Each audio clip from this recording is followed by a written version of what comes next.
आपण मैंने जानिथिबे 3 दिन पूर्वर नालको छकरे बारिपदा विधायक गाड़ी दुर्घटनाग्रस्त होता एवं दुर्घटनाग्रस्त हैला परे से गाड़ी भितरू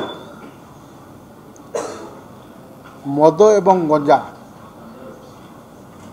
सेठू बाहरिला सोशल मीडिया रे चारिआडे एवं आपण माने मध्य खबर प्रसारण कर सारी किंतु वर्तमान सुधा पुलिस विभाग जो भलिया कार्यानुष्ठान नेबा कथा माने से दुर्घटना रे जहाँ खबर अच्छी विधायकों पुओ एवं ताकर 4-5 जन सहयोगी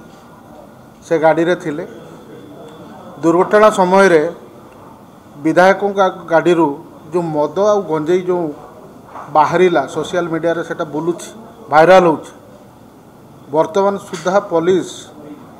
एनडीपीएस एक्ट रे एते बड़ गोटे अपराध होती वर्तमान सुधा से अपराध को से माने घंट घोड़ाइवाई चेष्टा करुछंती एवं विधायक प्रकाश सोरेन यही घटना को चापी देवाई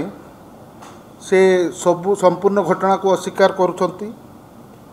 एवं तांको पुओ आ सहचर मान को सी निजे निजे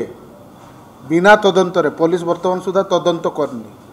सीसीटीवी फुटेज को मध्य सार्वजनिक करा जाई नाही तापरे भी से निजे निजे ता पुओ एवं तार सहयोगी मान को क्लीन चिट दउछि।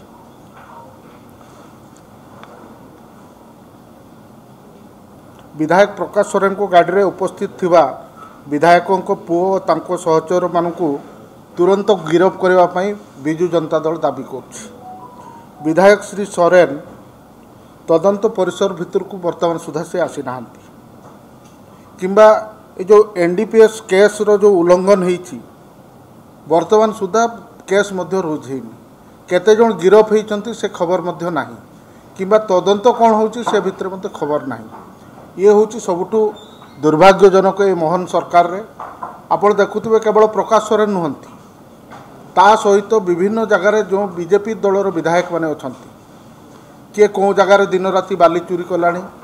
किए कौटी विभिन्न जगार से माने अपराधिक पृष्ठभूमि रे थिबा लोकंक सहित मिलमिशिकी विभिन्न जगार ए भलिया अपराध घटाउछंती जहाँ फल